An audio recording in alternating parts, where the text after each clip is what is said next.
Failure is not final in God's plan. వైఫల్యాలు అనేవి జీవితంలో ముగింపు కాదు. వైఫల్యాలు ఉన్న వారి కొరకు దేవునికి ప్రణాళికలు ఉన్నాయి. జీవితంలో మీరు చాలా పోగొట్టుకున్నారు, కానీ మీ కొరకు దేవుడు గొప్ప ప్రణాళికలు కలిగి ఉన్నాడు. నాకు చాలా పోయాయండి అంటున్నావు, కానీ నీ జీవితంలో గొప్ప ప్రణాళికలు ఉన్నాయి. యోబు అంటున్నాడు, నా జీవితంలో అన్నీ పోగొట్టుకున్నా, నా కుటుంబంలో నా ప్రాణం లాంటి నా పిల్లలు నేను పోగొట్టుకున్నాను, నా ఆస్తిపాస్తులు పోయాయి, నా పశువులు పోయాయి, నా పేరు పోయింది, నా ఆరోగ్యం పోయింది, అన్నీ పోయాయి. వైఫల్యం వైఫల్యం వైఫల్యం. వైఫల్యాల్లో కూడా, యోబుకు కలిగిన వైఫల్యాల్లో కూడా దేవుడు గొప్ప ప్రణాళికలు కలిగి ఉన్నాడు యోబు కొరకు. ఈరోజు నా భర్త చనిపోయాడో, భార్య చనిపోయిందో, నీ ఇంటిని పోషించేవారు ఈ రోజున అనారోగ్యం పాలై వారు ఒకవేళ మంచం మీద ఉన్నారేమో, నీ పిల్లలు అనారోగ్యం పాలయ్యారేమో. వాళ్ళు చక్కగా చదువుకుంటూ పనులు చేసుకుంటూ వాళ్ళు చక్కగా ఉత్తీర్ణులు అవుతూ ఉంటే, నా బిడ్డకి ఆరోగ్యం ఉంటే వాళ్ళలాగా స్కూల్కి వెళ్ళేవాళ్ళు నువ్వు ఆలోచించి మనసులో ఏడ్చిన రోజులు ఎన్నో ఉన్నాయి బిడ్డ. నీ పిల్లల వయసు ఉన్న వారి పిల్లలు పెళ్ళిళ్ళు అయిపోయి వారి పిల్లలు కూడా పుట్టి వాళ్ళ కుటుంబాల్లో ఉంటే, నీ బిడ్డ ఇంకా పెళ్ళి అవ్వలేదని, ఎంత ప్రయత్నం చేస్తున్నా నా బిడ్డకి ఇంకా వివాహం అవ్వలేదని మనసులో కృంగి కృషించిపోయి వేదన పడినటువంటి వారు ఎంతోమంది ఉన్నారు. దైవజనమా, నువ్వు పెంచి పెద్ద చేసిన నీ కుమారుడు ప్రయోజకుడు అవుతాడని నువ్వు అనుకుంటే, తన వయస్సు కలిగిన వారు మంచి ఉద్యోగాలు చేసుకుని స్థిరపడిపోతే నా కుమారుడు ఇంకా స్థిరపడలేదే అని, ఏమిటి ఈ కుమారుడు యొక్క భవిష్యత్తు అని ఏడ్చిన రోజులు ఉన్నాయేమో. అటువంటి వైఫల్యాలు ఉన్న నీ ఇంటి వారికి దేవుడు గొప్ప ప్రణాళికలు కలిగి ఉన్నాడు. అందుకనే failure is not final in God's plan. వైఫల్యాలు చెందినటువంటి వారు, ఓడిపోయినటువంటి వారు, వారి జీవితాలకి అది ముగింపు కాదు. దేవుని ఉద్దేశానుసారంగా వారి కొరకు దేవుడు గొప్ప ప్రణాళికలు కలిగి ఉన్నాడు. అందువల్ల ధైర్యం తెచ్చుకోమని ప్రభువైన దేవుడు తెలియజేస్తూ ఉన్నాడు. అబ్రహాము సారా జీవితానికి వస్తే ఇక పిల్లలు పుట్టే అవకాశమే లేదు. అది ఒక వైఫల్యం అనుకున్నారు చూసిన వారు. దేవుడు పిలిచాడంట, దేవుడు పిలిచాడు, బాగానే ఉంది, ఆస్తిపాస్తులు బాగానే ఉన్నాయి, అన్నీ బాగానే ఉన్నాయి, కానీ పిల్లలు లేరు కదా, అదొక వైఫల్యంగా భావించారు చాలామంది. కానీ దేవుడు ఒక ప్రణాళిక కలిగి ఉన్నాడు వారిద్దరి జీవితంలో. వృద్ధాప్యంలో పిల్లలు పుట్టడం అంటే అది దేవుని మహిమ. హల్లెలూయా. యవన కాలంలో బిడ్డలు పుట్టినట్లయితే అది సహజం. అసాధ్యమైంది ఏంటో తెలుసా? 90 సంవత్సరాల వయసులో ఒక కడువృద్ధురాలు గర్భం ధరించడం అనేది అది ఊహకు మించినటువంటిది, ఊహకు అందనటువంటిది, అది అసాధ్యమైనటువంటిది.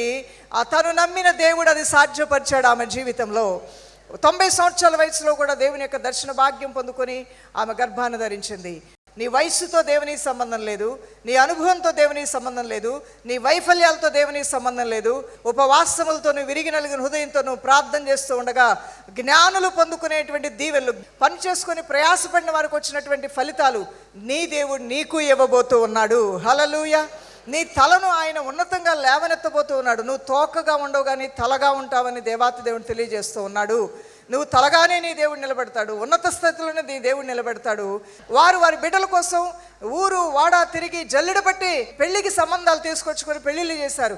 మరి నీ విషయంలోనూ నువ్వు మోకాళ్ళ ప్రార్థన అనుముందర నీ కుమార్తెకి నీ కుమారుడికి దేవుడే చక్కటి ఆ జీవిత భాగస్వామిని బయలుపరిచి నీకు తీసుకొచ్చాడు. హల్లెలూయా. తుదకు నువ్వు నష్టపోయేది ఏమీ ఉండదు. గ్రహించుకోండి, ఆయన భయభక్తులు కలవారు నష్టపోయేది ఏమీ ఉండదు. తుదకు నీ జీవితంలో ఎన్ని నష్టాలు వచ్చినప్పటికీ కూడా ప్రేమించే నీ అత్యంత ప్రియులను నువ్వు కోల్పోయావు, సంపాదించే వాళ్ళను కోల్పోయావు, సంపాదనే అడుగంటిపోయింది, ఉన్నవన్నీ ఊడ్చిపెట్టుకుపోయాయి, కానీ నీలో ఉన్నటువంటి భక్తి మాత్రం నువ్వు పోగొట్టుకోలేదు. నీ భక్తి నువ్వు భద్రంగా దాచుకొని, నీ విశ్వాసాన్ని గుండె గదుల్లో భద్రంగా తాళం వేసుకొని ఆ ప్రభు పాదసన్నిధిలో ప్రార్థనా మందిరాల్లోనికి ఏకాంత సమయాల్లో వచ్చి నువ్వు మోకరించి ప్రార్థన చేసుకుని వెళ్ళు. ప్రియుడా, నువ్వు పోగొట్టుకున్న దానికన్నా 100 రెట్లు అధికంగా నీ దేవుడు నీకు ఇచ్చి నిన్ను ఆశీర్వదించబోతూ ఉన్నాడు. ఆయన ప్రేమించి ఆయన భయభక్తులు గల వారికి ఏది కుదువై ఉండదు. ప్రభువైన దేవుడు వారికి సహాయంగా ఉండి సమస్త కార్యాలు జరిగిస్తాడు. Failure is not final in God's plan. ఆదికాండం 21వ అధ్యాయము 1 నుండి 2 వచనాలు, అలానే రోమీయులకు రాసిన పత్రిక 4వ అధ్యాయము 20 నుండి 21 వచనాలు. రెండవదిగా, God uses broken situations to build strong person. ప్రభువైన దేవుడు నీ విరిగిన స్థితినే ఆయన వాడుకొని నిన్ను కట్టడానికి ప్రయత్నం చేస్తాడు. హన్న సంతానం లేక తన సవితి ఆమెని అవమానపరుస్తున్నప్పుడు, ఊరు వారు తన్ని హేళన చేస్తున్నప్పుడు, విరిగిపోయిన వేసారిపోయిన స్థితిలో దేవాలయంలోనికి వచ్చి ప్రార్థన చేసుకుంది. ప్రభు ఆమె జీవితాన్ని కట్టడం ప్రారంభించాడు. బ్రోకెన్నెస్లో నుంచి ఒక స్ట్రాంగ్గా బిల్డ్ చేయబడినటువంటి ఒక స్త్రీ ఎవరైనా ఉన్నారంటే హన్నా అని మనం చెప్పుకోవచ్చు. దేవుని బిడ్డ, ఈ రోజున నా జీవితంలో నేను చాలా దిగులుతో ఉన్నాను, దైవజనరాల వేదంతో ఉన్నాను. నా కుటుంబంలో నేను వైఫల్యం పొందాను. ఒక భార్యగా, ఒక భర్తగా, ఒక తండ్రిగా, లేదా ఒక కుమారుడుగా, కుమార్తెగా కొన్ని విషయాలు నేను ఫెయిల్ అయిపోయానని ఏడుస్తున్నామేమో. బాధపడవద్దు దేవుని బిడ్డ, నేను ఒక స్ట్రాంగ్ పర్సన్గా నీ దేవుడు మార్చబోతూ ఉన్నాడు. హల్లెలూయా. మొదటి సమూయేలు గ్రంథం 1వ అధ్యాయము 10 నుండి 11 వచనాలు, మొదటి సమూయేలు గ్రంథం 2వ అధ్యాయము 1వ వచనంలో కూడా ఇవి రాయబడి ఉంటుంది. మూడవదిగా, failure can become a turning point. నీ జీవితంలో ఉన్నటువంటి వైఫల్యం అనేది ఒక ఉన్నతమైన ఆశీర్వాదపు మలుపుగా నీ దేవుడు మార్చగల శక్తిమంతుడు. సమరయ స్త్రీని చూసినట్లయితే ఆమె గురించి చెప్పుకోవడానికి ఏమీ లేదు, సున్నా. ఆమె గురించి చెప్పుకోవాలంటే ఆమె బతుకు బాగోలేదంటారు, ఆమె నడవడికి బాగోలేదంటారు, అసలు ఆమె ప్రవర్తన బాగోలేదంటారు, ఆమె ఆలోచన విధానమే బాగోలేదు, అది ఒక పాపాత్మ స్థితితో కూడినటువంటి జీవితం అని అంటూ ఉంటారు. దేవుడంట ఇక్కడ రాసేస్తాడంట, రాసిన తర్వాత ఎవరు తిరిగి రాయలేరంట. అది నిజం కాదు దేవుని బిడ్డలారా. నీ దేవుడు నీ జీవితంలో ఏ చెడ్డవి అపవాది రాసినా, లేదంటే నీకు నువ్వు రాసుకున్నా, అన్నీ చెరిపివేసి దేవుడు అనుకున్న మంచి వాటిని రాయగల సమర్థుడు నీ దేవుడు. దేవుడు చెప్పిన మాటలతో నీ గుండె గదులు నింపుకోవాలి. లోకంలో చెప్పిన మాటలన్నీ నువ్వు గుండె నిండా పెట్టుకొని ప్రార్థనకు వచ్చేసి విశ్వాస భ్రష్టాలు వైపోయి ఏ దీవెన లేకుండా ఎందుకు వెళ్తావమ్మా? ఎందుకయ్యా అలా వెళ్తారు? మిమ్మల్ని ఎవరా ఎన్ని మోసుకొని రమ్మన్నారు ఇక్కడికి? 12 సంవత్సరాలు రక్తస్రావ రోగంతో ఉన్న స్త్రీ ఏం మోసుకొని వచ్చింది తన గుండె గదుల్లో?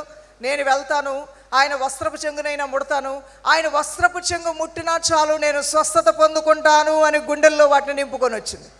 నువ్వేం నింపుకొని వచ్చావు ఈ రోజున? తలరాత అంట ఎవరు మార్చలేరంట, జాతకాలంట ఎవరు మార్చలేరంట, దిక్కులంట, రోజులంట, అమావాస్య రోజు పుట్టానంట, మా తాతమ్మ చెప్పింది, మా నాన్నమ్మ చెప్పింది, మా అమ్మమ్మ చెప్పింది, పుల్లమ్మ చెప్పింది, ఎల్లమ్మ చెప్పింది. ఆ మాటలన్నీ మనసులో పెట్టుకొని వచ్చి దేవుని మాటలు వినకుండా ఆల్రెడీ నీ హృదయం ఆక్యుపై అయిపోయింది. అనేక వ్యర్థమైన వాటితో నీ హృదయం ఆక్యుపై అయిపోయింది. అనేక లోక భయాలతో నీ హృదయం ఆక్యుపై అంటే నింపబడింది. నీ గుండెలన్నీ కూడా అనేకమైన అవిశ్వాసంతో, అన్ని జనులు చెప్పిన మాటలతో. మళ్ళీ ఒకసారి పెళ్ళైన వాళ్ళకి పెళ్లి సంబంధాలు చూసినా పెళ్ళిళ్ళు అవ్వంట. 10 సంవత్సరాలు అయిపోయింది కదా పెళ్ళి, ఇంక నీకు పిల్లలు పుట్టరంట. రకరకాల మాటలు, రకరకాలుగా మాట్లాడుతుంటారు. ఒకసారి ఇల్లు కట్టావు కదా, ఆ ఇల్లు మధ్యలో ఆగిపోయింది కదా, ఇంక నీ జాతకం బాగోలేదంట, నీకు దురదృష్టం వెంటాడుతుందంట అని లోకంలో ఉన్నటువంటి వారు చెప్పిన ప్రతి మాటని నీ గుండెలు నింపుకొని ఇక్కడికి వచ్చి, పాస్టర్ గారు నా కోసం ప్రార్థన చేయండి, నన్ను దేవుడు దీవించాలంటే మేమేం చేయగలం? దేవుడు ఏం చేయగలడు బిడ్డ? నీ గుండె గదుల్ని దేంతో నింపుకొని ఈరోజు ఇక్కడ కూర్చుని ఉన్నావు? ఆ రక్తస్రావ రోగంతో 12 సంవత్సరాలు అనేక పాటలు పడినటువంటి ఆ స్త్రీ ఆమె గుండెల నిండా ఏం నింపుకొని వచ్చిందో తెలుసా? ఆయన వస్త్రపు చెంగు ముట్టినా చాలు నేను స్వస్థత పొందుకుంటాను అనుకుంటూ వచ్చింది. అలానే ఆమె వస్త్రపు చెంగు ముట్టింది, ఆ దేవాతి దేవుడి నుంచి ప్రభావం ఆయన నుంచి ప్రవహించింది. వెంటనే 12 సంవత్సరాల రక్తస్రావం కట్టబడింది. దేవుడు అన్నాడు, నాలోంచి ప్రభావం బయటికి వెళ్ళింది. ఎవరిలోకి వెళ్తుంది దేవుల్లో ఉన్న ప్రభావం? ఎవరిలోకి వెళ్తుంది ఆయనలో ఉన్న మహిమ? ఎవరిలోకి వెళ్తుంది ఆయనలో ఉన్న అద్భుతాలు, స్వస్థత కార్యాలు, ఆశ్చర్యకార్యాలు, విడుదల కార్యాలు? ఎవరిలోకి వెళ్తాయి? గుండెల నిండా దేవుని పట్ల నమ్మకాన్ని పెట్టుకొని వచ్చిన వారికి, గుండెల నిండా లోక భయాలు పెట్టుకొని, మంత్రతంత్రాలకు వచ్చిన భయాలు పెట్టుకొని, వాటి మీద ఇటుక మీద, చెట్టు మీద, పుట్ట మీద నమ్మకం పెట్టుకొని, రోజుల మీద, దినాల మీద నమ్మకం పెట్టుకొని, తలరాతల మీద నమ్మకం పెట్టుకొని, వీళ్ళు చెప్పిన చెత్త మాటల మీద నమ్మకం పెట్టుకొని వచ్చి దేవుని దగ్గర కూర్చొని దేవుడా అంటే నీకు ఏ సహాయం రాదు. దేవుని దగ్గరకు వచ్చినప్పుడు ఆయన ఉన్నాడని, అడుగు ప్రతివానికి ఆయన జవాబిస్తాడని నమ్మి వచ్చినప్పుడు వారు దేవుని మహిమను తీసుకొని వెళ్తారు. అట్టివారు మాత్రమే దేవుని యొక్క మహిమని వారితో పాటు తీసుకొని వెళ్తారు. కాబట్టి నీ గుండెల్లో ఏం పెట్టుకొని దేవుణ్ణి ఎదుర్కొంటున్నావో దాని మీదే నీ ఆశీర్వాదం ఆధారపడి ఉంటుంది. తూరు సీదోను ప్రాంతం నుంచి ఒక స్త్రీ వచ్చింది. తన బిడ్డ దెయ్యము చేత ఆవిడ పీడింపబడి ఆ భయంకరమైన హింసకు లోనవుతుంది. అయితే యేసును గూర్చి ఆమె విని నా కుమార్తెను అక్కడ తీసుకుని వెళ్తే ఆ దెయ్యము పట్టిన ఆ స్థితి పోతుందని ఆవిడ నమ్మి ఆ ప్రభు వారి యొద్దకు వచ్చి విడుదల పొందుకుంది. తన కుమార్తెకు ఆ క్షణమే దేవాతి దేవుడు స్వస్థతని ఇచ్చినట్లుగా మనం చూస్తూ ఉన్నాం. మరొక ఊరు నుంచి వచ్చాడు కుష్ఠరోగంతో. ప్రవక్త అంటున్నాడు, ఆయన నమ్మి వచ్చాడు. ఆ దైవజనుడు యెహోవాని సేవించేటువంటి అభిషిక్తుడు దైవజనుడు ఉన్నాడంట పలానా దేశంలో, పలానా ఊర్లో. అక్కడికి వెళ్తే ఆ యెహోవా నామంలో ప్రార్థన చేస్తే నాకు స్వస్థత కలుగుతుందని నమ్మి వచ్చాడు. 7 సార్లు యోర్దానులో మొరగమంటే వెళ్ళి మునిగాడు. అతనికి స్వస్థత కలిగింది. నువ్వేం ఆశ పెట్టుకొని ఈరోజు ఉపవాస ప్రార్థనలో కూర్చున్నావు? మీ దేవుడు మీకు ఏం చేయగలడని నమ్మి వచ్చారు, ఏం చేస్తాడని ఆశించి వచ్చారు. మీరు కోరుకున్నట్లుగానే, మీరు ఆశించినట్లుగానే మీరు ఇక్కడి నుంచి పొందుకొని వెళుదురుగాక యేసు నామములో. Failure can become a turning point. సమరయ స్త్రీ యేసయ్య మాటలు వింటున్నప్పుడు వెంటనే మనసులో రియలైజ్ అయిపోయింది, ఈయన దైవ కుమారుడు, ఈయన దేవుడు. ఎందుకంటే నా బ్రతుకంతా ఆయన మాట్లాడేసేస్తున్నాడు. నాకు పెళ్లి కాలేదని చెప్పినా, నీకు పెళ్లి కాని మాట నిజమే, కానీ నీకు ఉన్నారు భర్తలు. ఒకళ్ళ ఇద్దరా అంటే చాలామంది ఉన్నారు. నీకు భర్తలు ఉన్నారు. ఎంతమంది ఉన్నారో కూడా సంఖ్యతో సహా చెప్పగానే గుండె జల్లుమన్నది. దైవ దృష్టి కలిగిన వాడు ఈయన దేవుడే అని ఆమె అప్పటికప్పుడే తన బ్రతుకుని దేవుని పాదాల దగ్గర పెట్టింది. ఆయన బోధ విన్నది, తన బ్రతుకు మార్చుకుంది. ఇంకెప్పుడూ కూడా పాత బ్రతుకు నేను బ్రతకను, క్రొత్త బ్రతుకు బ్రతుకుతానని అక్కడ మాట ఇచ్చింది. అలానే సమరయ ప్రాంతం అంతా వెళ్ళింది, అందరికీ సువార్త చెప్పింది, అందరినీ యేసయ్య పాదాల దగ్గర తీసుకొచ్చింది. అందరూ కూడా ఆమె చెప్పిన వార్త విని యేసయ్య దగ్గరికి రాగా యేసయ్య చెప్పిన మాటలని ఊరిలో ఉన్న వారందరూ రక్షణలోకి వచ్చారు. హల్లెలూయా. ఎంత టర్నింగ్ పాయింట్ ఈ సమరయ స్త్రీ జీవితంలో. దేవుని యొద్దకు ఒక్కసారి నీ జీవితం తీసుకొచ్చిన తర్వాత నీ బ్రతుకు పాత బ్రతుకులాగా ఉండదు, నీ బ్రతుకు మారుతుంది. దేవుని బిడ్డ, నీ బ్రతుకు మారుతుంది. నువ్వు నూతనపరచబడతావు. పాతవన్నిటినీ దేవుడు మర్చిపోతాడు, వదిలేస్తాడు. నీకు క్రొత్త దీవెనలు, క్రొత్త కార్యాలు, క్రొత్త ఆశీర్వాదాలు, క్రొత్త మేలులు, నూతన మేలులతో నీ దేవుడు నిన్ను తృప్తిపరచును గాక. అదే రీతిగా గాడ్ లిఫ్ట్స్ పీపుల్ ఫ్రమ్ లో ప్లేసెస్. ఆయన మేము అత్యంత తక్కువ స్థితిలో ఉన్నాము అన్న వారిని ఉన్నతమైన స్థితిలోనికి ఈ దేవాతి దేవుడు తీసుకుని వెళ్తాడు. ఎస్తేరు గ్రంథం 4వ అధ్యాయము 14వ వచనం, 113వ కీర్తన 7 నుండి 8 వచనాలు మనం గమనించినట్లయితే ఎస్తేరు చాలా దీనస్థితి. ఆమె అనాథ, ఆమె తల్లి తండ్రులు లేనటువంటిది, కానీ భక్తిపరురాలు. యవన కాలంలో దేవుని యొక్క పనికి, దేవుని యొక్క కార్యాలకి గొప్ప ప్రాధాన్యత ఇచ్చినటువంటి ఒక ఉత్తమురాలు. అలానే తన చిన్నాన్న పెంచినందుకు ఎంతో మర్యాదనిచ్చింది, ఎంతో గౌరవంగా అతని మాటకు విలువిచ్చినటువంటి గుణవంతురాలు. దేవుని మాటలకు విలువ ఇవ్వటం వలన ఒక దేశానికి ఒక రాణిగా దేవుడు చేసి తన ఔన్నత్యాన్ని దేవుడు చాటుకున్న దేవుడు ఈ దేవుడు. హల్లెలూయా. ఈరోజు నువ్వు పేదరికంలో పుట్టావో, ఏ కులంలో పుట్టావో, ఏ జాతి నీదో, ఏ ఊరు నీదో, ఏ జిల్లా నీదో, ఇవన్నీ దేవునికి అనవసరం. అసలు వీటిని గురించి దేవుడు పట్టించుకోడు, వీటి గురించి దేవుడు మాట్లాడు. దేవుని బిడ్డ, నువ్వెంత దీనస్థితిలో ఉన్నా నువ్వు దేవుని యొద్దకు వచ్చి అబ్బా ఫాదర్ అనండి, ఒకసారి నాయనా తండ్రి అనండి. నువ్వెవ్వరమైనప్పటికీ కూడా నాయనా తండ్రి అని ప్రార్థన చేస్తుండగా నీ దేవుడు నిన్ను పూర్తిగా అంగీకరిస్తాడు. ఆయన పూర్తిగా నీ ప్రార్థనలు అంగీకరిస్తాడు, పూర్తిగా నీ బాధ్యతలను ఆయన తీసుకుంటాడు, పూర్తిగా నీ కార్యాలను ఆయన నెరవేర్చడం ప్రారంభిస్తాడు. నీ పాత జీవితాన్ని పూర్తిగా ఆయన మర్చిపోతాడు, పూర్తిగా ఆయన నిన్ను క్షమించి వేస్తాడు. ఆఖరుగా faith turns failure into victory. నీ జీవితంలో విశ్వాసమే నీకు విజయాలకి కారణంగా మారుతుందని మార్కు సువార్త 5వ అధ్యాయం 34వ వచనం, హెబ్రీలు రాసిన పత్రిక 11వ అధ్యాయము 6వ వచనం. అదేవిధంగా God restores what was last. ఈ విధంగా మనం చేస్తూ ముందుకు వెళ్ళినట్లయితే నువ్వేం పోగొట్టుకున్నావో తిరిగి దేవుడిస్తాడు. ఉపవాస ప్రార్థనలో ప్రాధాన్యంగా యోవేలు గ్రంథము ద్వారా మనం తెలుసుకున్నట్లయితే ఏం పోగొట్టుకున్నారో వారు తిరిగి అన్నిటినీ పొందుకోగలిగారు. God restores what was lost. నువ్వేదైతే పోగొట్టుకున్నావో తిరిగి 100-fold నీ దేవుడు నీకు ఇవ్వబోతూ ఉన్నాడు. నీ ఆనందాన్ని కోల్పోయావా, నీ సమాధానాన్ని కోల్పోయావా, భార్యాభర్తల మధ్యలో ఐక్యతను కోల్పోయావా, విడిపోయిన స్థితిలోనికి వెళ్ళిపోయారా, ఉద్యోగం పోగొట్టుకున్న స్థితిలోనికి వెళ్ళావా, ఆస్తిపాస్తులు పోగొట్టుకున్న స్థితిలోనికి వెళ్ళావా, ఆరోగ్యం పోగొట్టుకున్న స్థితిలోనికి వెళ్ళావా? దేవుని ప్రజలారా, ఏదైనా నువ్వు పోగొట్టుకుంటే ఈరోజు నీ దేవుడు నీకు నిశ్చయంగా ఇవ్వబోతున్నాడు. వారి కోసం నేను ప్రార్థన చేయబోతున్నాను. దైవజనమా,